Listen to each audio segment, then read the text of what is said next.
Good evening and welcome to tonight's webinar. I'm Jay Schaefer, the production coordinator for the Catholic Apostolate Center, and I'll be your host this evening as we welcome our guest speaker, Dr. Jeffrey Marlett. Dr. Marlett is a professor of religious studies and philosophy at the College of St. Rose, and we're very pleased to have him with us this evening to speak about faithful citizenship. If you have any technical issues during the presentation, please send me a message in the chat box on the bottom right of the screen and I'll help you out. And now I'll turn it over to Jeff and leave you in his capable hands. What we'll be discussing is the document Faithful Citizenship, some of the history behind the document, some of the interpretations of it, talking about like what kind of help this is, like what the bishops seek to do with this document that they issue every 4 years during the presidential election cycle, speaking about Catholic social teaching and what it means for American Catholics to participate in the American political system. Obviously, pardon me, the first question in 2016 questions of the presidential election, but even a quick reading of Faithful Citizenship, and certainly a deeper reading, will reveal even more that the bishops have in mind a discussion of Catholic participation in politics that goes much deeper and functions at a different level than just like who to vote for. So the question of what kind of help this is, the bishops themselves draw attention to 4 particular principles of Catholic social teaching. Sometimes it gets abbreviated to CST, and some other people will see CSJ for Catholic social justice. I use Catholic social teaching tonight. And then finally, the bishops talk about applications and challenges. And one of the things they say very clearly is that and not all issues are equal. And these issues also are not easy sometimes to parse out and to think about, and we'll talk about that as well. And so one of the things to be clear at the beginning, I was telling some friends I was doing this, and they were saying, well, what are you going to say, Jeff? And the bishops make it clear that what they are not going to provide is a decisive argument for a particular candidate. Catholic social teaching presents principles that individual Catholics and Catholic communities of parishes of dioceses take, and through prayer and reflection and study and also discussion with other Catholics and also people who not only just aren't Catholic but aren't even Christian, part of Catholic social teaching calls Catholics out into the world to speak with these other people to work towards the common good. And so that's what the bishops write about and discuss in Faithful Citizenship, not vote for candidate A over candidate B, or at the state level you have to provide support this measure over that measure. Instead, they talk about principles and applications of what are some of the issues. And so, for example, here at Section 7, Faithful Citizenship, the bishops say, quote, do not intend to entail Catholics for whom or against who to vote. Our purpose is to help Catholics form their consciences in accordance with God's truth. We recognize that the responsibility to make choices in political life rests with each individual in light of a properly formed conscience, and that participation goes well beyond casting a vote for a particular election, unquote. And so this involves our lives, like the lives of individual people, the lives of our community, the parish, prayer, small groups within the parish, and the larger group of parishes that are a diocese, even archdiocese. And this also involves our, our eternal life. Some of these questions are revealed ultimately, in the resurrection. So Catholics have a duty to speak to the truth and defend it and advance it, in peace with others. And if that means then that things don't turn out as we planned, as we wished, the ultimate way, the answers for some of these questions come, in the next slide, not in this one. So it's not just aimed towards, we got to get our guy in office or back in office for the next 2 years, next 4 years. It's much more profound and sophisticated than that. So Faithful Citizenship, what it is, it's a document published by the United States Conference of Catholic Bishops. So it is written in conjunction with the bishops of the United States of America. At the end of the presentation on my slides, there was a link to the bishops to the website in Washington, D.C., where there's a PDF file of Faithful Citizenship. They have a translation of it in Spanish. And along with the document, there are a host, and I mean a host, of additional documents, additional readings, prayers for small group and parish discussion, points of contact for asking particular candidates questions, at a town meeting. And like I said, just a wide variety, even suggestions for liturgical, not changes, but adaptations in light of faithful citizenship to make this information kind of like come off the page, come off the website, and be more than just, kind of like, like little notes on a piece of paper or something like this, or some kind of idea in the back of our head, but really make it come alive with our fellow Catholics at multiple levels, our families certainly, but also, groups, the people we work with. And so faithful citizenship comes out of the USCCB offices in Washington. It's been published by the bishops since 2008, before the presidential election then. And as they say in Faithful Citizenship, Section 3, it is a reiteration of Catholic social principles and voter duties. We'll talk about that a little bit as we go through tonight. And it's updated in accordance with new development. That's one of the reasons why it goes through, kind of like the Olympics and the presidential election and four-year cycles. The issues that press upon us now in 2016, at all varieties of the election cycle, not just the presidential level of Democrats and Republicans and Libertarians, the questions of the day, but also like we have a different Pope now. We had a different Pope since the 2012 election with Pope Francis, and the bishops account for that in each new edition of Faithful Citizenship. So, for example, one of the big examples for 2016 Faithful Citizenship is the recognition of, first of all, the record of Pope Francis, and especially the statements he makes about the environment and living together and a sense of stewardship for each other and the earth in Laudato Si from last summer.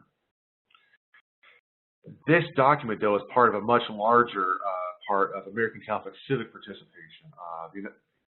Something like I teach undergraduates for a living, and I do some stuff with graduate students also online and in person.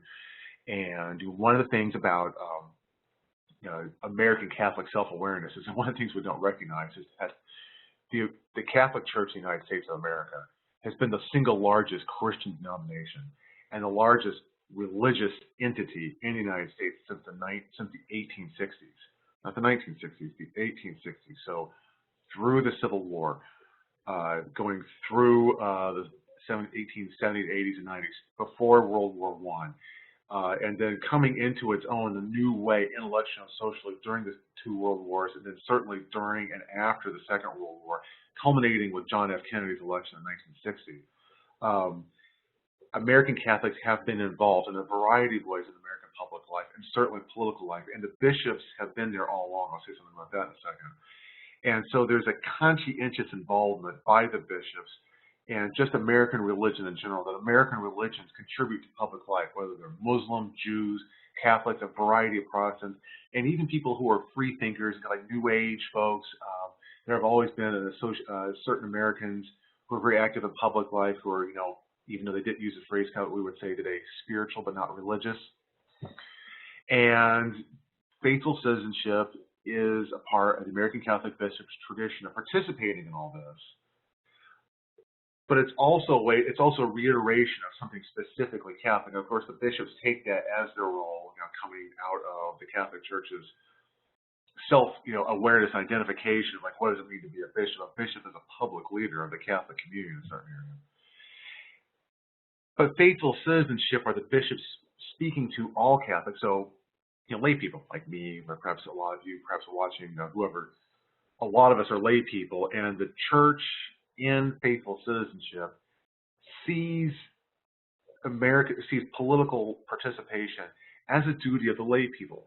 One of the other documents of Vatican II, Vatican II is known for certain documents about the Church, the liturgy, Gaudium et Spes, the Church in the Modern World. Another document affirmed in 1965, Apostolicum Actuositatem, which is the Council's declaration on the laity. And Section 7 says the laity enjoys a distinctive call to renew the temporal order, the world in which we live, and to work with others, broadly conceived, to achieve the justice of God's kingdom. And so the Church, since the Second Vatican Council, sees it as the laity's particular role to get involved in politics. And while the bishops and the clergy also have a role to play, certainly as citizens themselves to vote, Cardinal Dolan votes, my bishop, Edward Scharfenberger, votes, to provide instruction and spiritual and theological leadership about how lay people who actually have a role to play in that temporal order to act with a sense of guidance and purpose, and not just willy-nilly, kind of like radical individualism. One of the other things I've noticed here with American Catholic politics in general, that and this is something we'll come back to at the end of tonight, there's a problem with the two-party system. The parties try to include a lot of people at the expense of a message. You can see some of this happening in the presidential election in 2016. American Catholics specifically fall athwart of the stereotypical American liberal versus conservative divide. Obviously, on questions of sexual politics, same-sex marriage, for a long time, also during the Vietnam War, and patriotism, American Catholics were seen as particularly patriotic and politically conservative, like Cardinal Spellman in New York in the 60s. But on questions of abortion, sexuality, American Catholics are seen usually as being more conservative, kind of tilting towards perhaps a Republican or conservative view. But then, again, this is why it's called Catholic social justice. On a whole host of other issues, Catholics have traditionally sided with Democrats. And this election cycle is no different. Questions of welfare, healthcare, concerns for immigrants, and the death penalty opposition, and also another kind of patriotism. That part of American patriotism is to reach out and help others. And so when there are natural disasters like the war in Louisiana last month, or great crises of social need, the 9/11 anniversary this past weekend, the Catholic Church reaches out to help others, regardless, kind of like St. Teresa of Calcutta now. Not in the sense of trying to convert people, but because of Jesus, we are called out to help these other people.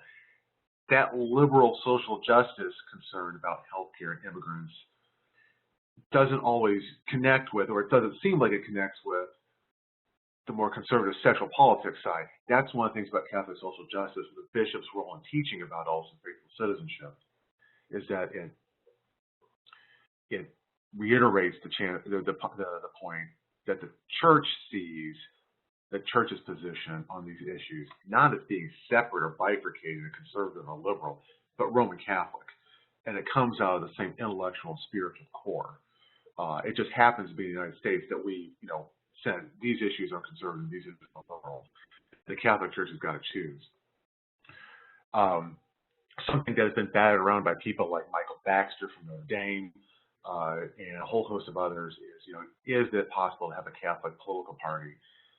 There isn't one per se like there used to be in Europe after the Second World War, like the Christian democratic parties in France or Italy.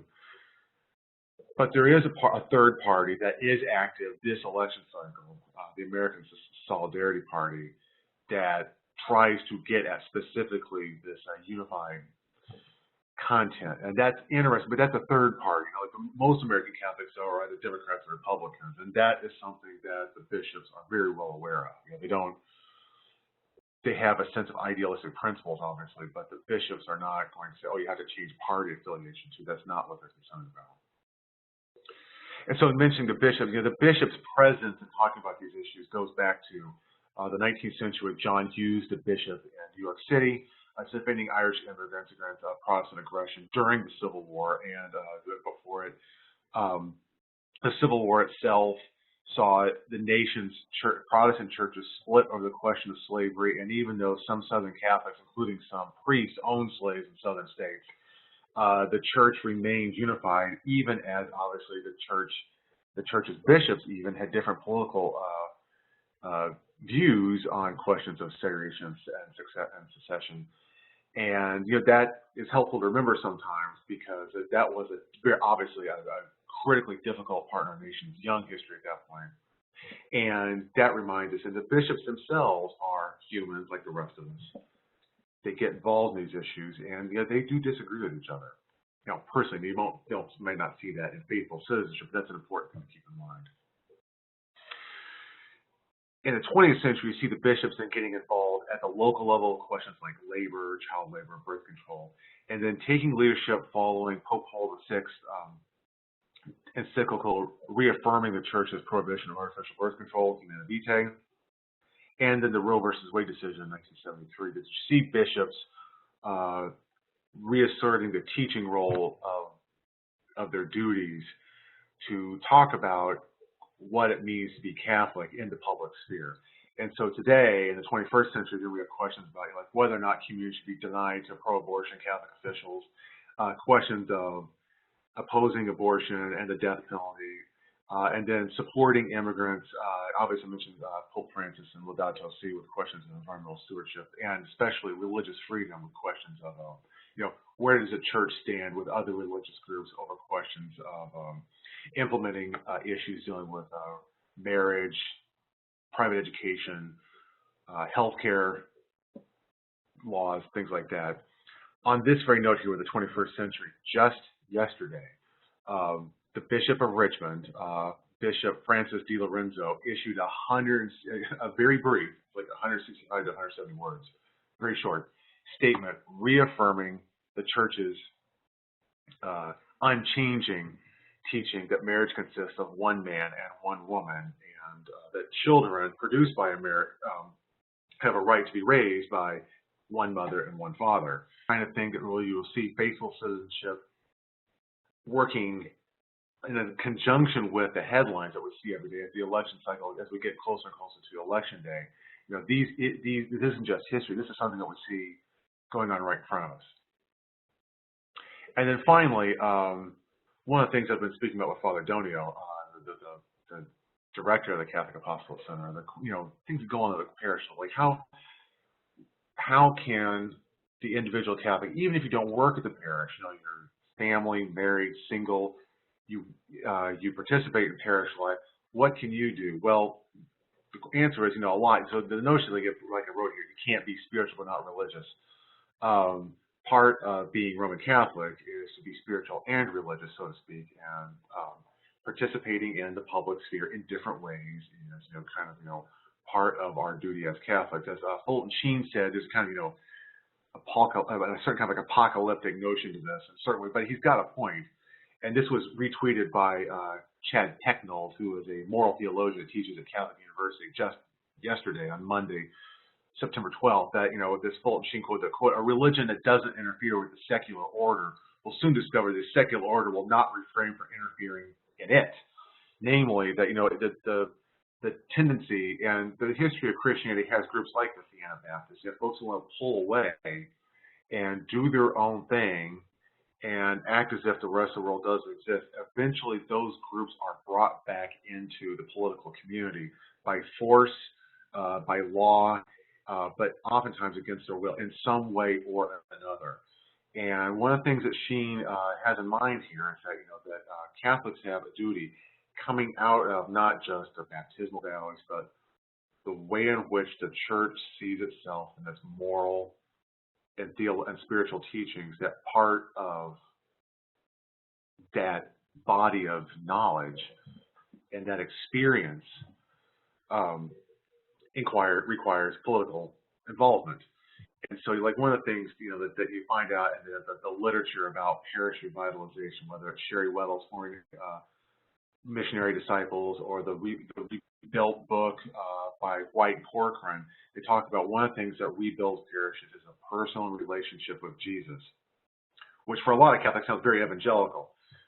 But out of that relationship that the individual Catholic has at the parish level, then a greater awareness of the need for engaging political discourse and political conversations with Catholics and other Christians. So, down here with pursuits, working with other religious groups, the ORGs, for freedom of expression, freedom of religion issues, on morality issues. Prior to the 9/11 attacks, during the 2000 election cycle when George W. Bush was elected president, Catholics found common cause with evangelical Protestants, Jews, not surprisingly, and Muslims over questions of abortion, sexuality, teaching the way in which sexual ethics are taught in public schools. And so you have an interreligious group folks who are concerned about making sure that their viewpoints for the children and their own communities, different belief systems obviously, were protected as well. That they had a right to advance, in the public sphere, these concerns. And then, one of the things that a whole host of students find very interesting, and people of all stripes in college find, the church wants to go speak with the radical feminists who are concerned about stopping human trafficking for sex, in the sex trade, to work with environmental groups or the degradation over God's gift on the planet Earth, to work with Native peoples so that they have an environmental justice and access to things like water and healthcare.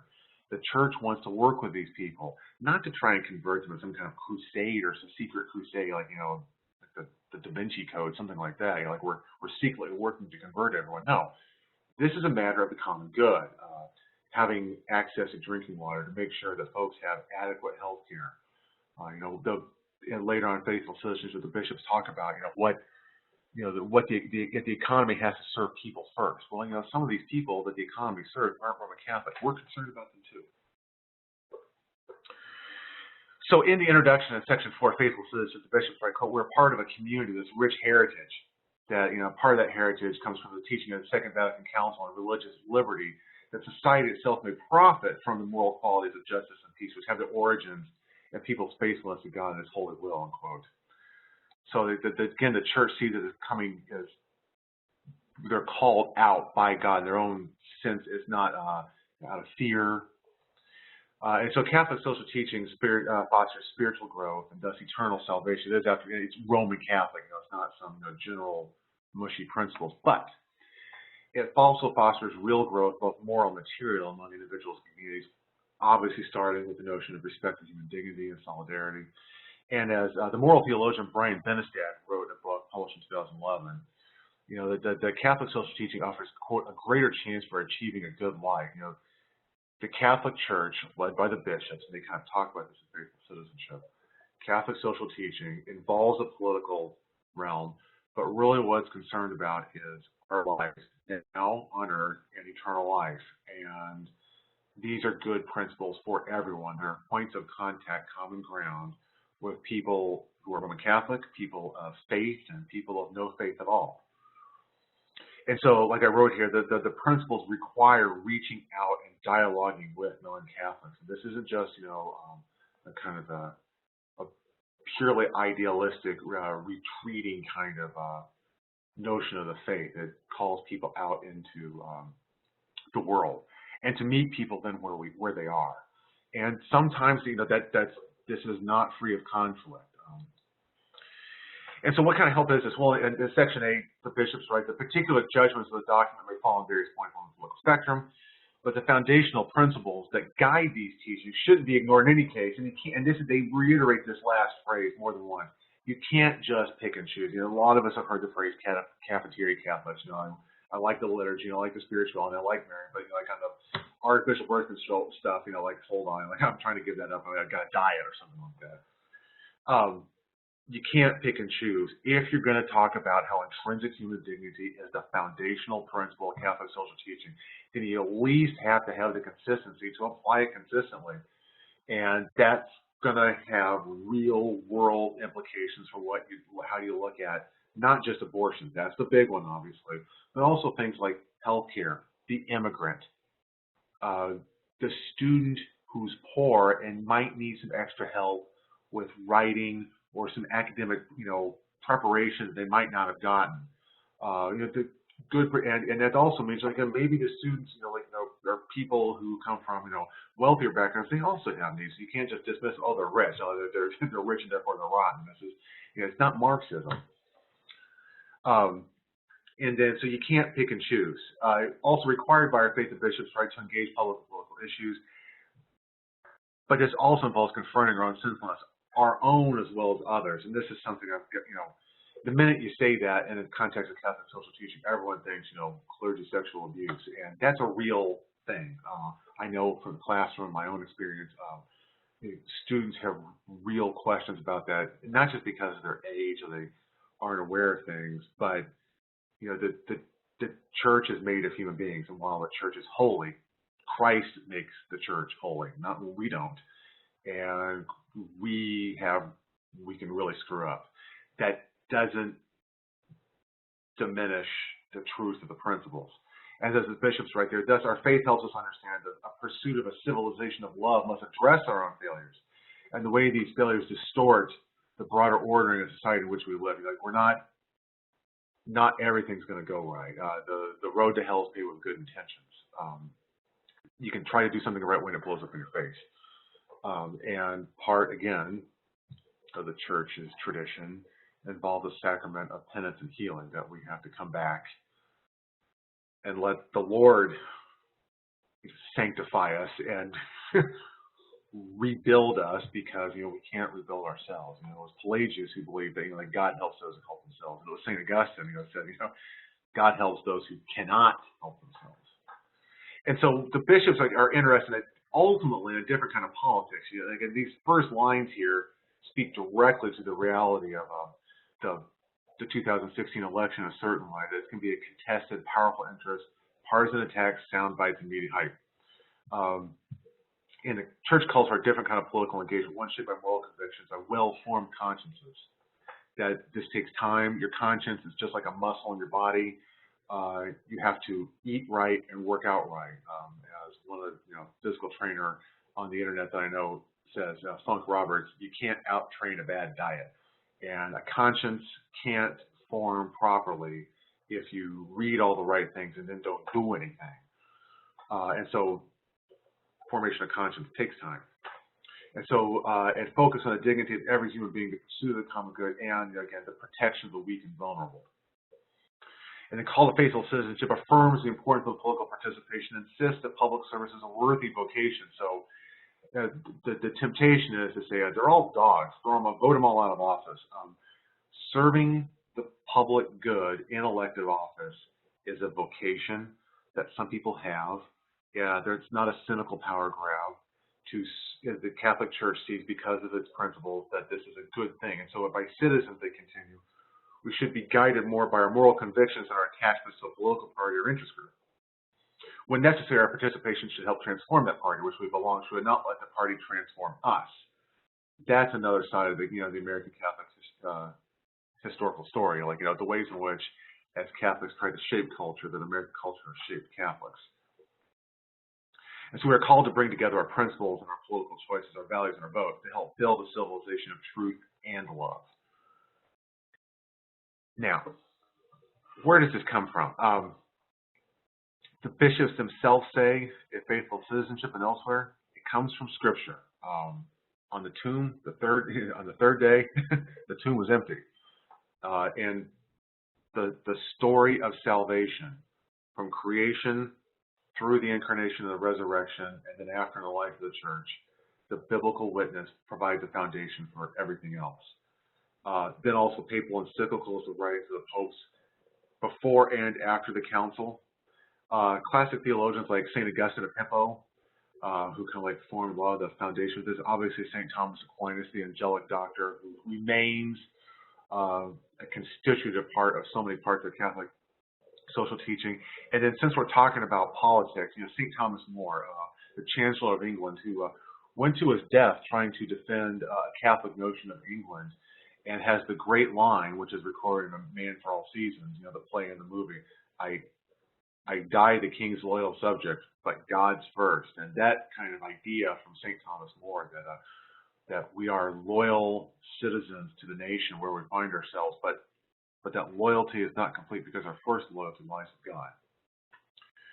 And then one of the things that I tell a variety of my students, undergraduates, graduates, the traditional undergraduate, the 18-year-old who's just out of high school, and the returning adult student who might be my age or even 20 to 30 years older than me, that the church also, for Catholic social teaching, finds a great deal of intellectual strength from the ancient Greek philosophical sources. I think also one thing, the office and the person of the Pope is important. Since 1978, with John Paul II's papacy, the papacy has become more media savvy. It's attuned to global realities. But also beforehand, even someone like Pius IX, as I wrote here, saw himself as a pastor. And so obviously there's John the 23rd. And one of the things that's kind of interesting is that Pope Francis seems to combine these things, obviously with his role on Twitter and the crowds that amass to see him. Pope Francis has a personal political gravitas that can't be denied, and yet also he still has that role of as role of the Pope as someone who listens. And I think the Year of Mercy that he has spoken about this past year is a good example.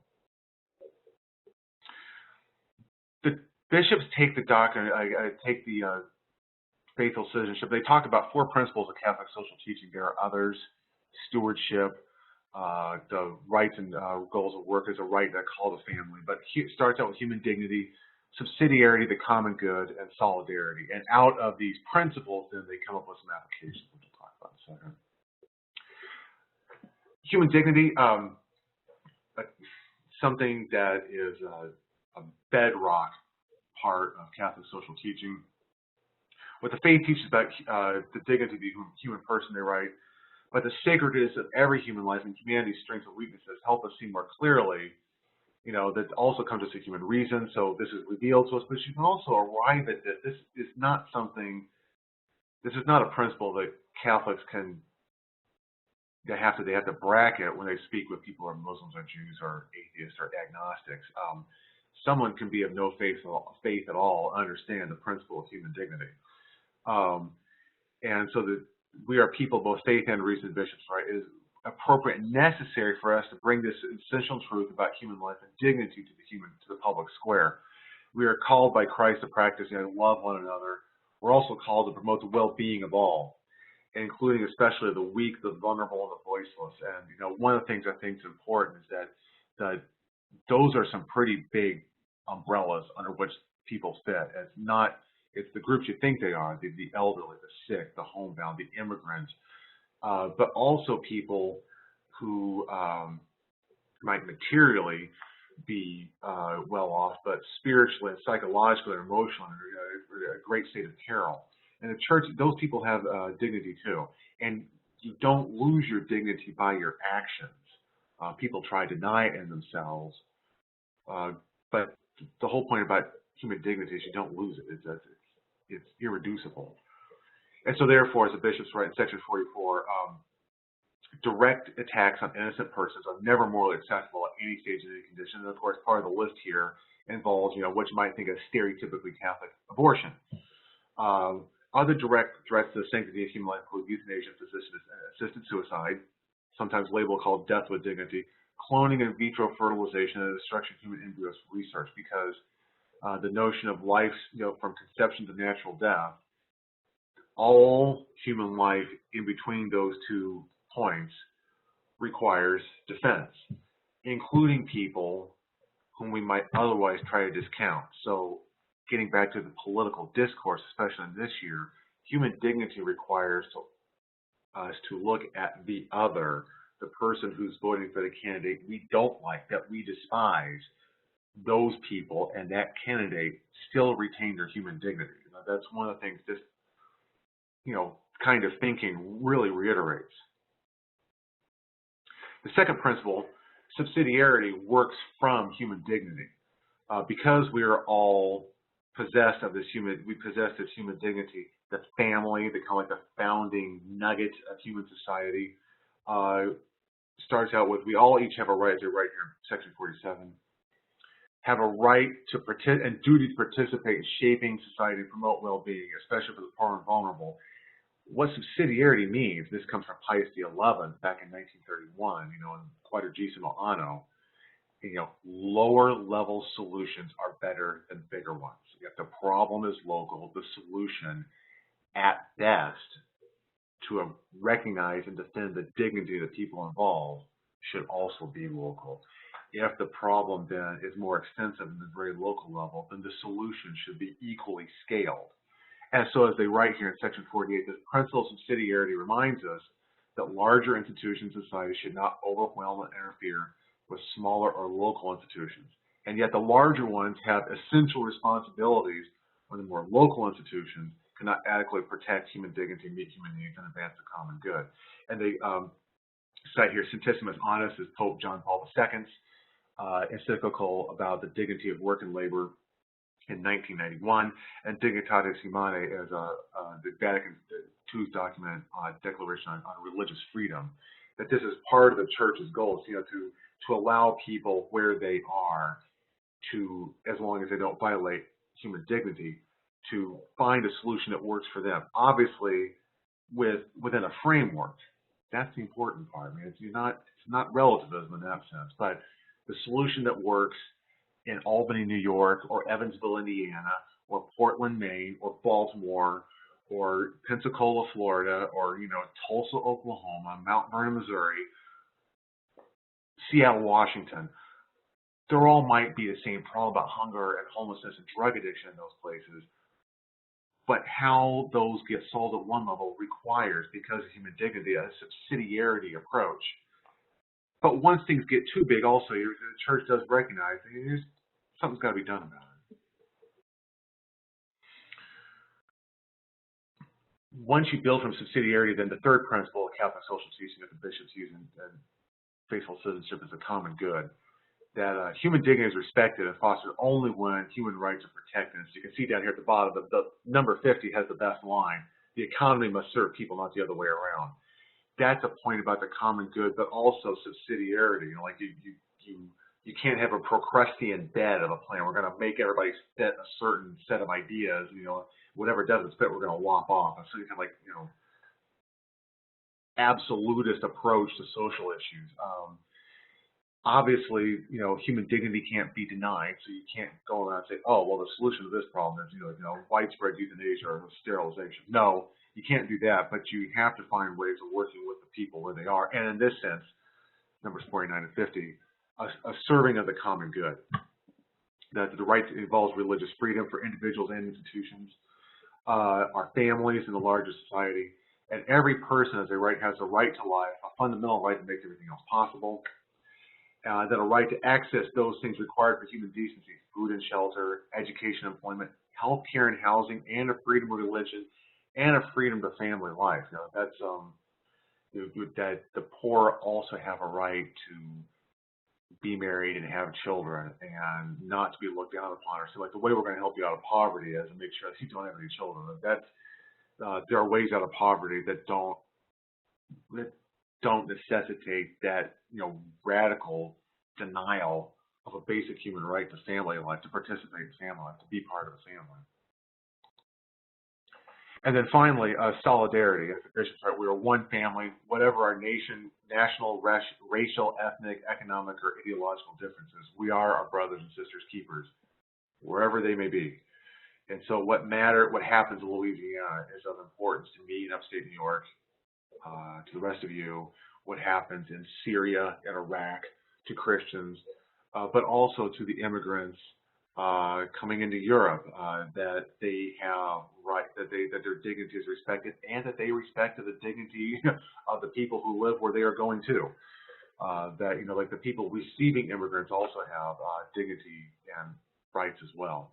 And so solidarity, as the bishops right here, includes a scriptural call to welcome the stranger, seeking work, education for the children, a decent life for families, the ending of the practice of separating families from deportation.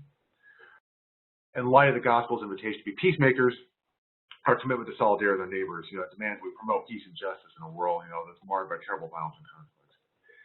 And so it's all rooted in dignity, talking about war and the indiscriminate use of drones for violent purposes to prevent genocide. And so, like, the church seeks peace, but also seeks to end violence against others. So something like ISIS, the Islamic State, is something that the Vatican's concerned about stopping. First through peaceful methods, but if those methods fail, the just war tradition, the Catholic tradition, says quite clearly that but using violence in a restrained fashion proportionally is an option if all the other options have been exhausted. And so that awareness is there that unfortunately, like, the real violence might need to be used at times to stop a greater violence. And all of this, as you can see, the bishops right to stand opposed to these and all activities that contribute what Pope Francis called a throwaway culture. So the church is principled, not ideological. As a bishops write, we cannot compromise basic principles of moral teaching. We're committed to clarity about our moral teaching and to civility. And so the church isn't going to back down on what it talks about, what it teaches about abortion or same-sex marriage or environmental stewardship. These are all part of the same platform. And neither Catholics nor outsiders can go, oh, I like this environmental stewardship, but all that sexuality stuff, oh, keep that to yourself. No, to accept one is to accept the other. And if you don't see that, then in civil discourse, it is the role of the bishops and the Catholic laity to talk about and advance these teachings. So it's important to practice the virtue of charity and justice as the core of our tradition. You should work with others in a variety of ways to advance the moral principles, they write. So they call for a renewed kind of politics, focusing more on moral principles than the latest polls, not chasing whatever seems faddish at a time. To focus on the needs of the weak instead of the benefits for the strong. A very powerful way of reminding us, that all this civic participation requires us to look out for others, and sometimes actually the very people that we don't like. And finally, pursue the common good rather than the demands of narrow interests. That this is something that, again, the church sees Catholic social teaching as a gift and a freedom to give, not just to other Catholics. In other words, the benefits of Catholic social teaching start even, before baptism, so to speak. It's more full, obviously, in the church, but it's a good thing for others as well. And yet, on the other hand, I mentioned this earlier, all Catholics, not all issues are equal. As Catholics, we're led to raise questions for our political life, other than those that constitute our individual and material well-being. And not all issues are equal. Some involve intrinsically evil acts which cannot be approved. Others involve affirmative obligations to seek the common good. So there's that tension there between the Democrat and Republican I mentioned earlier. Catholic social teaching has a unified core, but the demands of the American political scene pull at opposite ends, and part of the bishops writing faithful citizenship and American Catholic participation in the political life is to, resist that pull, that centrifugal forces, those centrifugal forces pulling us, away from each other.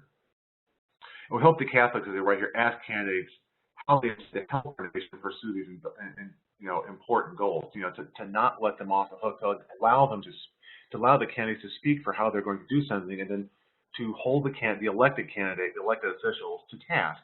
Not in a nasty, excoriating way, but to make sure, like, if you said you're going to help, like, that's not just a promise. You need to deliver on it. So, from section 64 through section 90, the bishops go through a whole host of issues.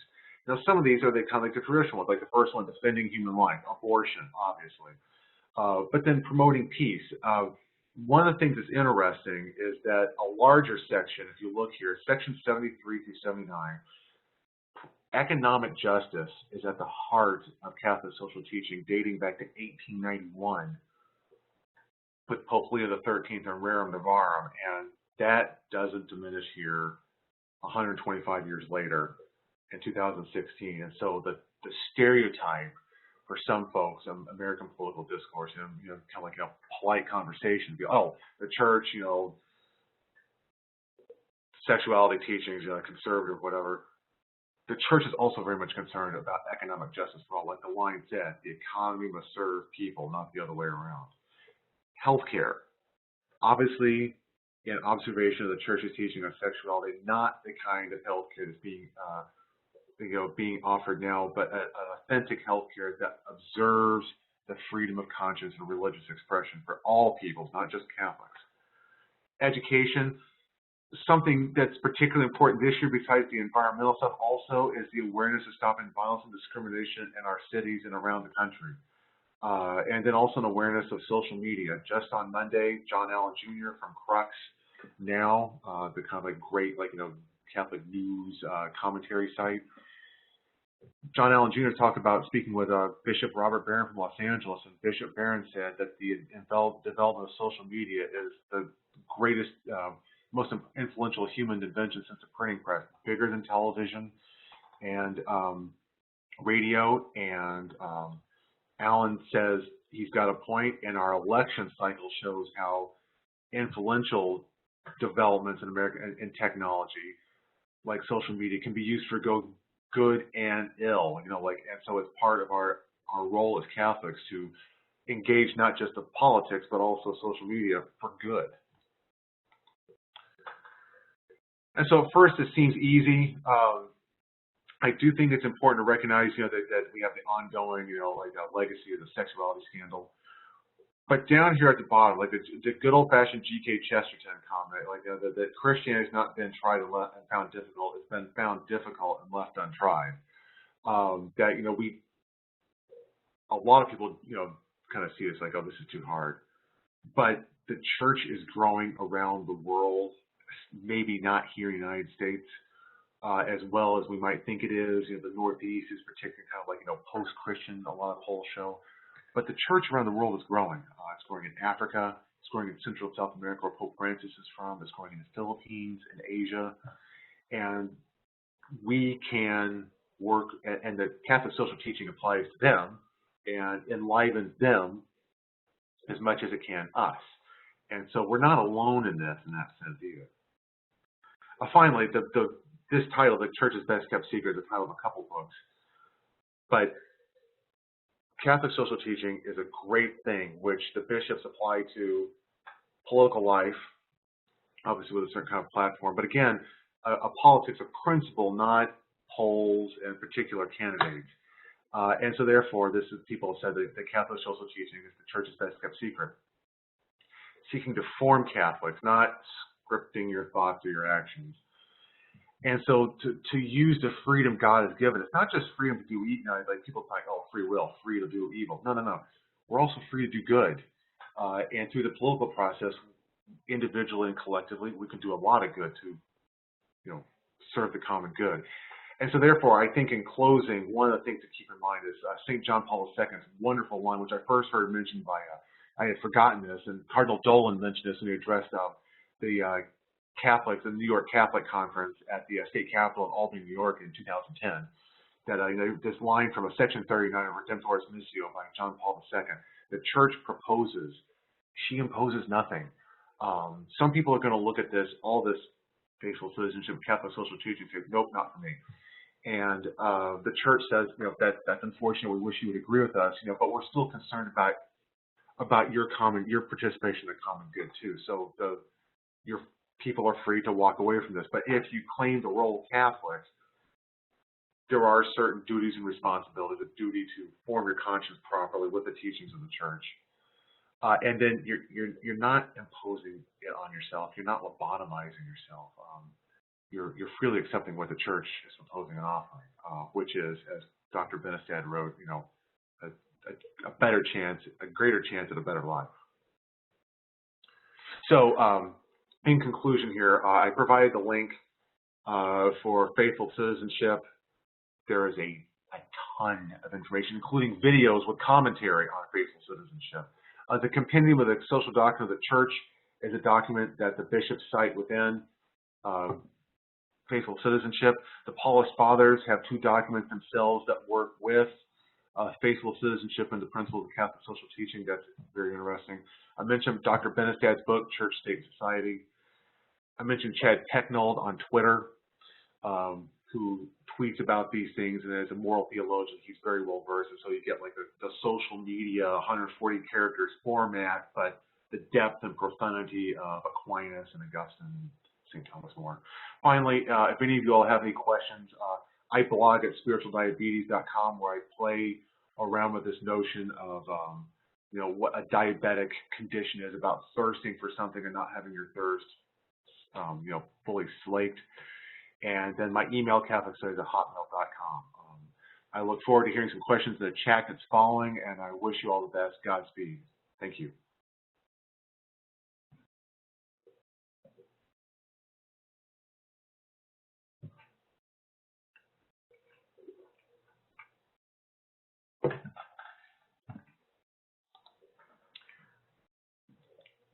So one of the questions that comes up in the chat is, do Catholics have an obligation to vote? Is there a legitimate reason to abstain? I think from what I said, the bishops don't say you're morally obligated. Like in other words, if you don't vote, you have to go confess a sin or something like that. but rather, given the structure of American political life and public life, and given the principles of Catholic social justice, while you are not morally required to vote, it is a duty that you should fulfill. And so, and I think this election really pushes that question under a spotlight. Now, do you have a duty to reason to abstain? John Allen Jr.'s post from just this past Monday, September 12th, speaks directly to like looking at Trump and Clinton through Catholic eyes, and both candidates don't come off in the best of light. And so some might pick the American Solidarity Party, others concerned about the national election and a swing state might want to prayerfully consider their moral responsibility to vote by abstaining from voting. That also is a choice. So, you know, like the Canadian Rush group, the Canadian rock group Rush, even if you choose not to decide, you still have made a choice. And not voting is also participating, oddly enough, in the American process, in the American political process. What are the 2 or 3 steps in considering a Catholic should make when deciding on a candidate? The first is prayer. The second is, I think, one's own reflection on, as the bishops elucidate in faithful citizenship, you know, human dignity, subsidiarity, the common good, and solidarity, but then also in conjunction with others, your family, parents, spouse, children, to speak with them about, you know, the issues at hand. And again, this is where subsidiarity, I think, is important, because how a Catholic is going to vote, pardon me, in a Midwestern state or Northeastern state, a Southern state or Northwestern state, you know, are going to be different, because the issues at one level are different there as well. And if anything, the bishops never talk about this, but it seems to come out of their document. And this is an idea, this is my reading, and only mine, I should say that, about it might be very difficult to vote a straight ticket. In other words, like voting strictly Democrat or strictly Republican. That might be something that Catholics might want to reconsider, precisely because of that notion of considering the issues at hand and the candidates at stake.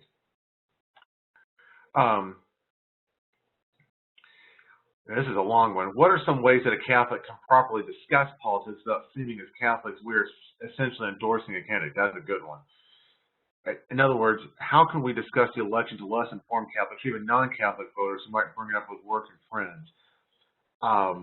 I think the bishops seem to say the first place to start are with those 4 principles, because dignity is something you don't have to, and they say this in faithful citizenship, both by revelation and reason. Our faith and natural knowledge, you can talk about dignity, subsidiarity, the common good. I mean, this is democracy, after all, the people's rule.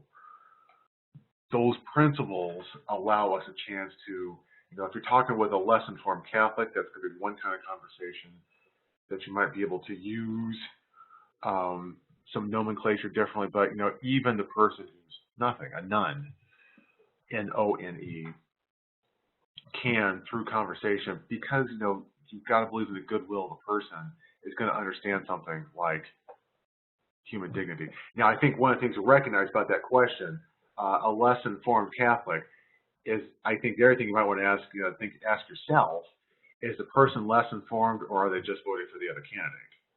In other words, are you trying to, and again, the bishops talk about this, are you trying to use Catholic social teaching to kind of as a leverage? Well, I've got the better understanding of human dignity than you do. That's not talking to someone who's less informed. That's partisanship, which the bishops, as you have noted, are trying to speak against or avoid. I think, you know, and this is something I think they're concerned about, is the theological virtue of charity, to be charitable with others. And because if you take human dignity seriously, the place where you see dignity the most are with or where you're challenged to see dignity the most with the people you dislike, and they have dignity too. Tom Hoops wrote in Aletheia .org just today. Like we need to learn how to lose as Catholics. At the point, and he mentioned St. Thomas More, St. Isaac Jogues, and the Jesuit martyrs who died just down the river from me in the Mohawk Valley in the 1640s, trying to convert the Iroquois native peoples, and were killed for their for their efforts. Is that Catholics are called to speak to the truth and to form their consciences and then speak to the truth in public, regardless of consequences. Because the consequences, quite frankly, we know from the history of the church that St. Thomas More ended up being beheaded. It can end with your death. And it's Hoops that says, that some of this, is answered finally in the afterlife. But there's and obviously, if someone's not Catholic, they don't want to hear that kind of stuff. And so maybe you don't spend the resurrection on them first, obviously. But you don't have to, because the point about Catholic social teaching, at least at first, is that we've got these principles.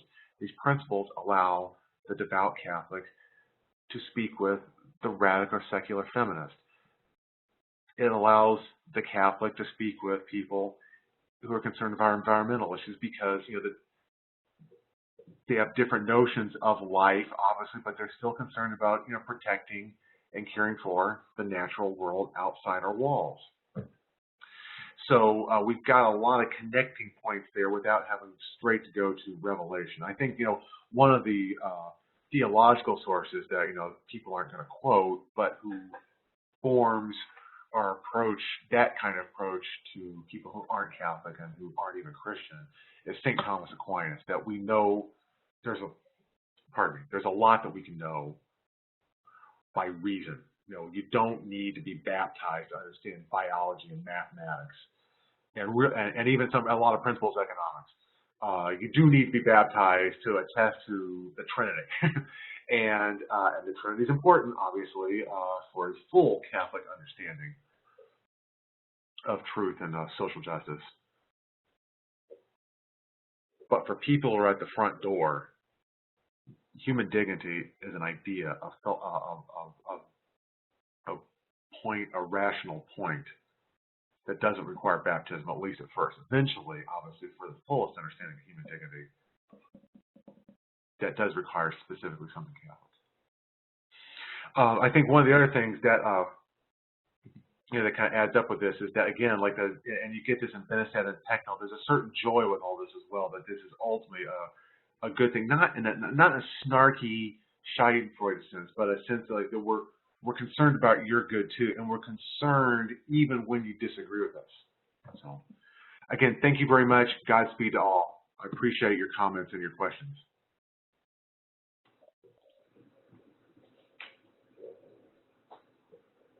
Thanks again, Jeff, for presenting, and thank you to everyone who tuned in and joined us this evening. We'll have a recording of this webinar uploaded on our YouTube channel in the next week, so keep an eye out there and on our website, CatholicApostolatecenter.org, for the link. You're welcome to share it with anyone you'd like. As always, all of our content is free. If you'd like more information on faithful citizenship, we invite you to visit the resource page on our website. And if you haven't yet found us on social media, please like and follow us on Facebook, Twitter, and Instagram, in the hope that we'll continue to reach more people with the message of the gospel. Thank you again for joining us, and in the words of St. Vincent Pallotti, may the charity of Christ urge you on. Good night and God bless.